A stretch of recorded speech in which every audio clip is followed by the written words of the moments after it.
Chapter 26. Thomas Lynde faded out of life as quietly and unobtrusively as he had lived it. His wife was a tender, patient, unwearied nurse. Sometimes Rachel had been a little hard on her Thomas in health, when his slowness or meekness had provoked her, but when he became ill, no voice could be lower, no hand more gently skillful, no vigil more uncomplaining. "You've been a good wife to me, Rachel," he once said simply, when she was sitting by him in the dusk, holding his thin, blanched old hand in her work-hardened one. "A good wife. I'm sorry I ain't leaving you better off, but the children will look after you. They're all smart, capable children, just like their mother. A good mother. A good woman." He had fallen asleep then, and the next morning, just as the white dawn was creeping up over the pointed firs in the hollow, Marilla went softly into the east gable and wakened Anne. "Anne, Thomas Lynde is gone. Their hired boy just brought the word. I'm going right down to Rachel." On the day after Thomas Lynde's funeral, Marilla went about Green Gables with a strangely preoccupied air. Occasionally she looked at Anne, seemed on the point of saying something, then shook her head and buttoned up her mouth. After tea she went down to see Mrs. Rachel, and when she returned, she went to the east gable where Anne was correcting school exercises. "How is Mrs. Lynde tonight?" asked the latter. "She's feeling calmer and more composed," answered Marilla, sitting down on Anne's bed, a proceeding which betokened some unusual mental excitement, for in Marilla's code of household ethics, to sit on a bed after it was made up was an unpardonable offense. "But she's very lonely. Eliza had to go home today. Her son isn't well, and she felt she couldn't stay any longer." "When I finish these exercises, I'll run down and chat a while with Mrs. Lynde," said Anne. "I had intended to study some Latin composition tonight, but it can wait." "I suppose Gilbert Blythe is going to college in the fall," said Marilla jerkily. "How would you like to go too, Anne?" Anne looked up in astonishment. "I would like it, of course, Marilla, but it isn't possible." "I guess it can be made possible. I've always felt that you should go. I've never felt easy to think you were giving it all up on my account." "But Marilla, I've never been sorry for a moment that I stayed home. I've been so happy. Oh, these past 2 years have just been delightful." "Oh, yes, I know you've been contented enough. But that isn't the question exactly. You ought to go on with your education. You've saved enough to put you through 1 year at Redmond, and the money the stock brought in will do for another year. And there's scholarships and things you might win." "Yes, but I can't go, Marilla. Your eyes are better, of course, but I can't leave you alone with the twins. They need so much looking after." "I won't be alone with them. That's what I want to discuss with you. I had a long talk with Rachel tonight, Anne. She's feeling dreadful bad over a good many things. She's not left very well off. It seems they mortgaged the farm 8 years ago to give the youngest boy a start when he went west, and they've never been able to pay much more than the interest since. And then, of course, Thomas's illness has cost a good deal. One way and another. The farm will have to be sold, and Rachel thinks there'll be hardly anything left after the bills are settled. She says she'll have to go and live with Eliza, and it's breaking her heart to think of leaving Avonlea. A woman of her age doesn't make new friends and interests easy. And Anne, as she talked about it, the thought came to me that I would ask her to come and live with me. But I thought I ought to talk it over with you first before I said anything to her. If I had Rachel living with me, you could go to college. How do you feel about it?" "I feel as if somebody had handed me the moon, and I didn't know exactly what to do with it," said Anne dazedly. "But as for asking Mrs. Lynde to come here, that is for you to decide, Marilla. Are you sure you would like it? Mrs. Lynde is a good woman and a kind neighbor, but she's got her faults, you mean to say." "Well, she has, of course, but I think I'd rather put up with far worse faults than see Rachel go away from Avonlea. I'd miss her terrible. She's the only close friend I've got here, and I'd be lost without her. We've been neighbors for 45 years, and we've never had a quarrel, though we came rather near it. That time you flew at Mrs. Rachel for calling you homely and red-haired. Do you remember, Anne?" "I should think I do," said Anne ruefully. "People don't forget things like that. How I hated poor Mrs. Rachel at that moment. And then that apology you made her. Well, you were a handful in all conscience, Anne. I did feel so puzzled and bewildered how to manage you. Matthew understood you better." "Matthew understood everything," said Anne softly, as she always spoke of him. "Well, I think it could be managed so that Rachel and I wouldn't clash at all. It's always seemed to me that the reason 2 women can't get along in one house is that they try to share the same kitchen and get in each other's way. Now, if Rachel came here, she could have the north gable for her bedroom and the spare room for her kitchen as well as not, for we don't really need a spare room at all. She could put her stove there and what furniture she wanted to keep and be real comfortable and independent. She'll have enough to live on, of course. Her children will see to that. So all I'd be giving her would be house room. Yes, Anne. Far as I'm concerned, I'd like it. Then ask her, said Anne promptly. I'd be very sorry myself to see Mrs. Rachel go away.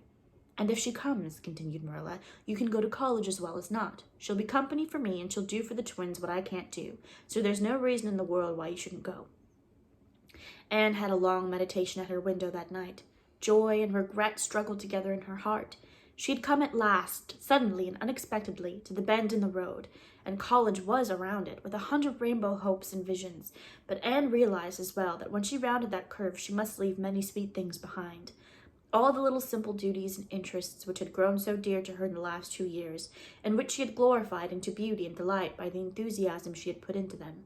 She must give up her school, and she loved every one of her pupils, even the stupid and naughty ones. The mere thought of Paul Irving made her wonder if Redmond were such a name to conjure with after all. I've put out a lot of little roots these 2 years, Anne told the moon, and when I'm pulled up, there's going to hurt a great deal, but it's best to go, I think. And as Marilla says, there's no good reason why I shouldn't. I must get out all my ambitions and dust them. Anne sent in her resignation the next day, and Mrs. Rachel, after a heart-to-heart talk with Marilla, gratefully accepted the offer of a home at Green Gables. She elected to remain in her own house for the summer, however. Their farm was not to be sold until the fall, and there were many arrangements to be made. I certainly never thought of living as far off the road as Green Gables, sighed Mrs. Rachel to herself, but really Green Gables doesn't seem as out of the world as it used to do. Anne has lots of company, and the twins make it real lively. And anyhow, I'd rather live at the bottom of a well than leave Avonlea. These 2 decisions being noised abroad speedily ousted the arrival of Mrs. Harrison in popular gossip. Sage heads were shaken over Marilla Cuthbert's rash step in asking Mrs. Rachel to live with her. People opined that they wouldn't get on together. They were both too fond of their own way, and many doleful predictions were made, none of which disturbed the parties in question at all. They had come to a clear and distinct understanding of the respective duties and rights of their new arrangements, and meant to abide by them. I won't meddle with you, nor you with me, Mrs. Rachel had said decidedly, and as for the twins, I'll be glad to do all I can for them, but I won't undertake to answer Davy's questions, that's what. I'm not an encyclopedia, neither am I a Philadelphia lawyer. You'll miss Anne for that. Sometimes Anne's answers were about as queer as Davy's questions, said Marilla dryly. The twins will miss her, and no mistake, but her future can't be sacrificed to Davy's thirst for information. When he asks questions I can't answer, I'll just tell him children should be seen and not heard. That was how I was brought up, and I don't know but what it was just as good a way as all these newfangled notions for training children. Well, Anne's methods seem to have worked fairly well with Davy, said Mrs. Lynde smilingly. He's a reformed character, that's what. He isn't a bad little soul, conceded Marilla. I never expected to get as fond of those children as I have. Davy gets round you somehow, and Dora is a lovely child, although she is kind of monotonous. Exactly, supplied Mrs. Rachel. Like a book where every page is the same, that's what. Dora will make a good, reliable woman, but she'll never set the pond on fire. Well, that sort of folks are comfortable to have around, even if they're not as interesting as the other kind.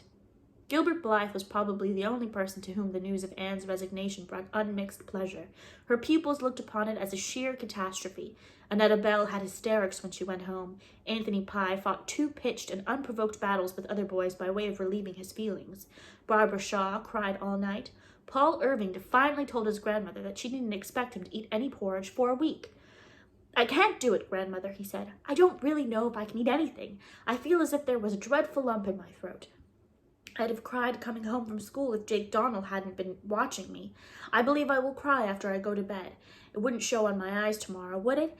And it would be such a relief. But anyway, I can't eat porridge. I'm going to need all my strength of mind to bear up against this, Grandma, and I won't have any left to grapple with porridge. Oh, Grandma, I don't know what I'll do when my beautiful teacher goes away. Milty Boulter says he bets Jane Andrews will get the school. I suppose Miss Andrews is very nice, but I know she won't understand things like Miss Shirley. Diana also took a very pessimistic view of affairs. It'll be horribly lonesome here next winter, she mourned one twilight when the moonlight was raining airy silver through the cherry boughs and filling the east gable with a soft, dreamlike radiance in which the 2 girls sat and talked. Anne on her low rocker by the window, Diana sitting Turk fashion on the bed. You and Gilbert will be gone, and Allen's too. They're going to call Mr. Allen to Charlottetown, and of course he'll accept. It's too mean. We'll be vacant all winter, I suppose, and have to listen to a long string of candidates, and half of them won't be any good. I hope they won't call Mr. Baxter from East Grafton here anyhow, said Anne decidedly. He wants to call, but he does preach such gloomy sermons. Mr. Bell says he's a minister of the old school, but Mrs. Lynde says there's nothing whatever the matter with him but indigestion. His wife isn't a very good cook, it seems, and Mrs. Lynde says that when a man has to eat sour bread 2 weeks out of 3, his theology is bound to get a kink in it somewhere. Mrs. Allen feels very badly about going away. She says everybody's been so kind to her since she came here as a bride that she feels as if she were leaving lifelong friends. And then there's the baby's grave, you know. She says she doesn't see how she can go away and leave that. It was such a little mite of a thing, and only 3 months old. And she said she's afraid it will miss its mother, although she knows better, and wouldn't say so to Mr. Allen for anything. She says she has slipped through the birch grove back of the manse nearly every night to the graveyard and sung a little lullaby to it. She told me all about it last evening when I was putting some of those early wild roses on Matthew's grave. I promised her that as long as I was in Avonlea, I would put flowers on the baby's grave, and when I was away, I felt sure that I would do it, supplied Diana heartily. Of course I will, and I'll put them on Matthew's grave too, for your sake, Anne. Oh, thank you. I meant to ask you to, if you would. And on little Hester Gray's too? Oh, please don't forget hers. Do you know, I've thought and dreamed so much about little Hester Gray that she has become strangely real to me. I think of her, back there in her little garden in that cool, still green corner, and I have a fancy that if I could steal back there some spring evening, just as a magic time twixt light and dark, and tiptoe so softly up to the beech hill that my footsteps could not frighten her, I would find the garden just as it used to be, all sweet with June lilies and early roses, with the tiny house beyond it all hung with vines, and little Hester Gray would be there, with her soft eyes and the wind ruffling her dark hair, wandering about, putting her fingers under the chins of the lilies and whispering secrets with the roses, and I would go forward, oh so softly, and hold out my hands and say to her, "Little Hester Gray, won't you let me be your playmate, for I love the roses too." And we would sit down on the old bench and talk a little and dream a little, or just be beautifully silent together. And then the moon would rise and I would look round me, and there would be no Hester Gray and no little vine-hung house and no roses, only an old waste garden starred with June lilies amid the grasses and the wind sighing, oh so sorrowfully in the cherry trees, and I would not know whether it had been real or if I had just imagined it all. Diana crawled up and got her back against the headboard of the bed. When your companion of twilight hour said such spooky things, it was just as well not to be able to fancy there was anything behind you. Oh, that's odd phrasing. I'm afraid the Improvement Society will go down when you and Gilbert are both gone, she remarked dolefully. Not a bit of fear of it, said Anne briskly, coming back from dreamland to the affairs of practical life. It is too firmly established for that, especially since the older people are becoming so enthusiastic about it. Look what they are doing this summer for their lawns and lanes. Besides, I'll be watching for hints at Redmond, and I'll write a paper for it next winter and send it over. Don't take such a gloomy view of things, Diana, and don't grudge me my little hour of gladness and jubilation now. Later on, when I have to go away, I'll feel anything but glad. It's all right for you to be glad. You're going to college, and you'll have a jolly time and make heaps of lovely new friends.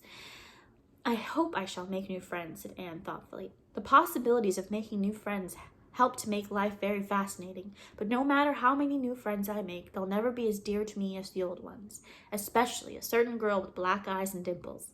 Can you guess who she is, Diana? But there will be so many clever girls at Redmond, sighed Diana, and I'm only a stupid little country girl who says I seen sometimes, though I really know better when I stop to think. Well, of course these past 2 years have really been too pleasant to last. I know somebody who's glad you're going to Redmond anyhow, Anne. I'm going to ask you a question, a serious question. Don't be vexed, and do answer seriously. Do you care anything for Gilbert? Ever so much as a friend, and not a bit in the way you mean, said Anne calmly and decidedly. She also thought she was speaking sincerely. Diana sighed. She wished somehow that Anne had answered differently. Don't you mean ever to be married, Anne?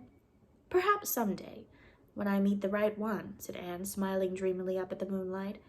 But how can you be sure when you do meet the right one, persisted Diana. Oh, I should know him. Something would tell me. You know what my ideal is, Aunt Diana. But people's ideals change sometimes. Mine won't, and I couldn't care for any man who didn't fulfill it. What if you never meet him? Then I shall die an old maid, was the cheerful response. I dare say it isn't the hardest death by any means. Oh, I suppose the dying would be easy enough. It's the living an old maid I shouldn't like, said Diana, with no intention of being humorous. Although I wouldn't mind being an old maid very much if I could be one like Miss Lavender. But I never could be. When I'm 45, I'll be horribly fat, and while there might be some romance about a thin old maid, there couldn't possibly be any about a fat one. Oh, mind you, Nelson Atkins proposed to Ruby Gillis 3 weeks ago. Ruby told me all about it. She says she never had any intention of taking him because anyone who married him will have to go in with the old folks. But Ruby says that he made such a perfectly beautiful and romantic proposal that it simply swept her off her feet. But she didn't want to do anything rash, so she asked for a week to consider. And 2 days later, she was at a meeting at the sewing circle at his mother's. And there was a book called The Complete Guide to Etiquette lying on the parlor table. Ruby said she simply couldn't describe her feelings when in a section of it headed The Deportment of Courtship and Marriage, she found the very proposal Nelson had made, word for word.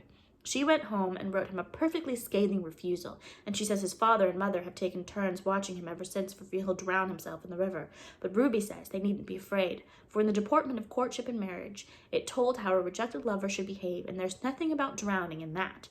And she says Wilbur Blair is literally pining away for her, but she's perfectly helpless in the matter. Anne made an impatient movement. I hate to say it. It seems so disloyal, but, well, I don't like Ruby Gillis now. I liked her when we went to school in Queens together, though not so well as you and Jane, of course. But this last year at Carmody, she seemed so different, so... I know, Diana nodded. It's the Gillis coming out in her. She can't help it. Mrs. Lynde said that if ever a Gillis girl thought about anything but the boys, she never showed it in her walk and conversation. She talks about nothing but boys and what compliments they pay her and how crazy they all are about her at Carmody. And the strange thing is, they are, too. Diana admitted this somewhat resentfully. Last night, when I saw her in Mr. Blair's store, she whispered to me that she'd just made a new mash. I wouldn't ask her who it was because I knew she was dying to be asked. Well, it's what Ruby always wanted, I suppose. You remember, even when she was little, she always said she meant to have dozens of beaux when she grew up, and have the very gayest time she could before she settled down. She's so different from Jane, isn't she? Jane is such a nice, sensible, ladylike girl.